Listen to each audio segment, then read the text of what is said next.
Welcome to the Sisterhood of Sweat.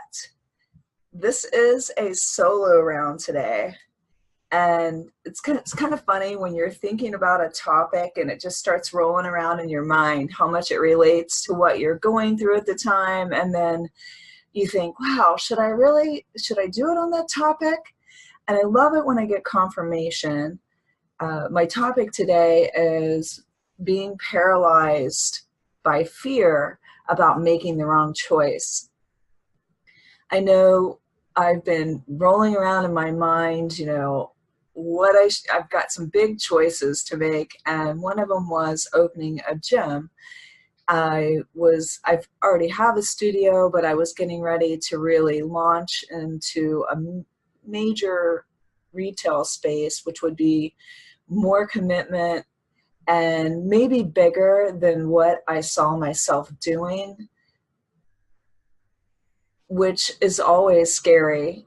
And I have to be honest, I really never saw myself as a gym owner. I had watched many owners own gyms, and I noticed one owner, his hair turned gray during the time of owning the gym. And I just felt like it was stressful, and I didn't want that kind of stress because I wanted to enjoy my job. I always have loved training clients and helping people get healthy, and love teaching classes and getting everybody motivated.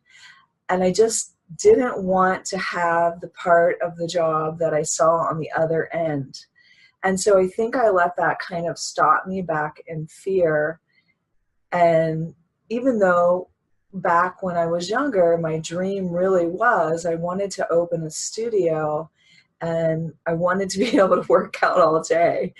And I pretty much have done that, not gonna lie. But I just thought, well, when I was watching everybody, it just, made me think, oh, I don't know if I want to do that. I was counting the cost.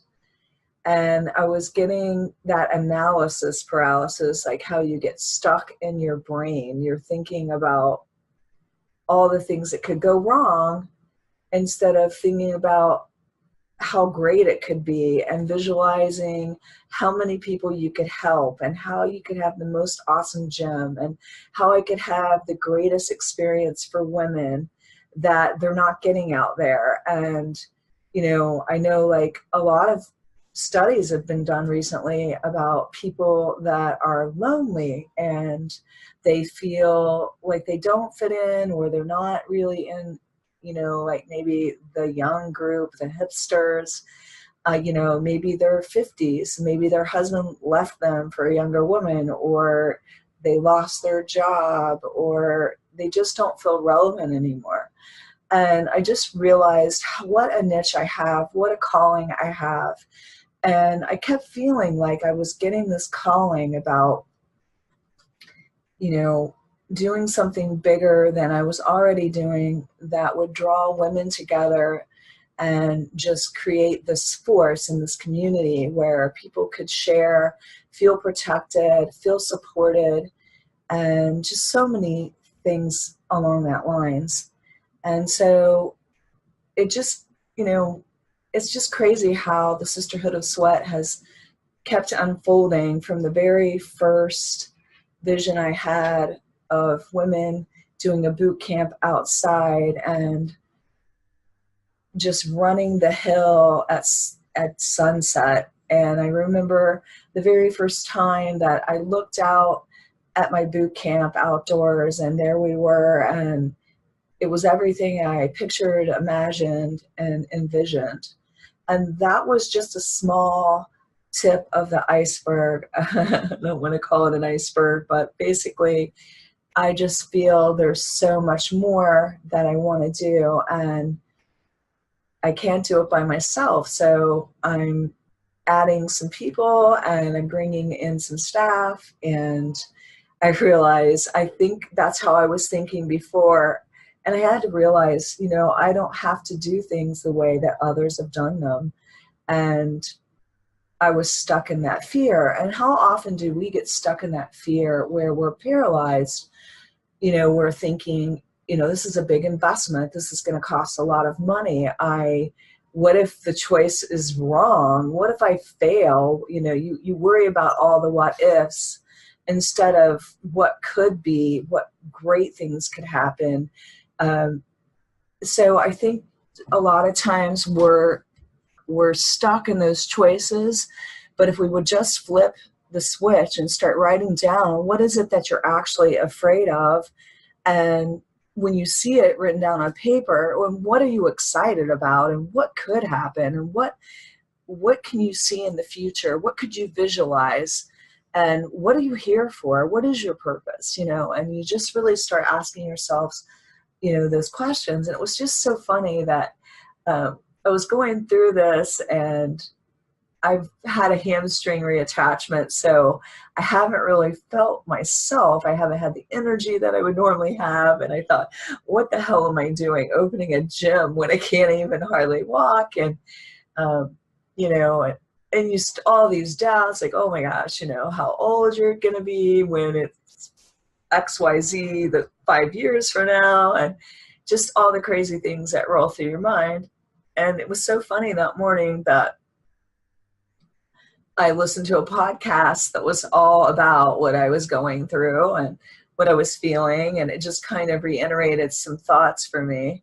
And then I came home, and my son's girlfriend was going through the same thing. And so I feel like I was able to actually speak to her a little bit about, there is no wrong choice. It's just about making a choice, and that you're going to learn from whatever you choose, and you can pivot.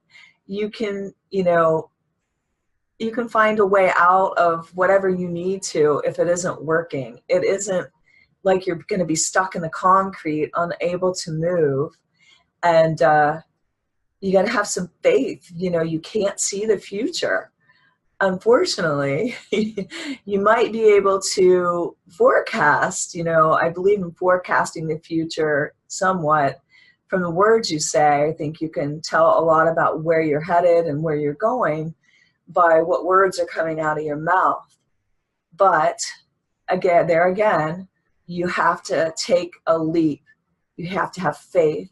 And I have prepared myself for this for 30 years. I am ready. I am ready to do this. So I am 100% all in. I've made the decision. I'm moving forward. And the Sisterhood of Sweat is going to evolve. So, what decisions are you sitting back thinking about? Do you sit on the fence? Do you guys have big decisions to make?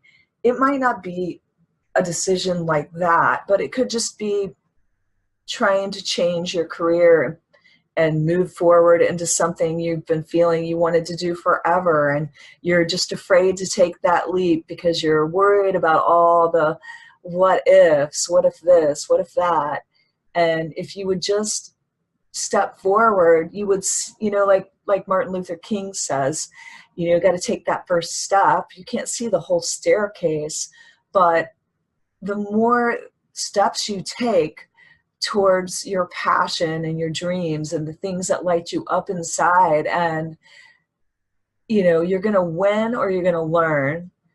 Like my past podcast guest Tony Watley says, and I really think that's true, that either way it's not failure when you're moving forward. And just think about, are you accepting evidence that supports your dreams, or are you accepting evidence that supports your fears? There's plenty of evidence for both, so really it's a choice. And you got to flip the switch for the evidence that your dreams are right. What reinforces your decision to make the choice to jump forward? Give yourself permission. There's no permission slip except for the one that you're giving yourself. You can't put one foot in and one foot out. That's no way to make a decision. You have to either leap forward or stay where you're at. And I know I was kind of dragging my feet because I think I was afraid. I'm like, what if nobody will come? What if nobody will come and I build this great gym and nobody wants to come or show up? You know, you have all these crazy fears in your head. Well, don't be in limbo. You got to make a strong, clear intention with no halfway attempt. You've got to hug your fear. That's it. Get right in there with it. Write down all the pros and all the cons and weigh it out. And I want to just leave you guys with this quote: your largest fear carries your greatest growth. So from the Sisterhood of Sweat, everybody get out there and get it.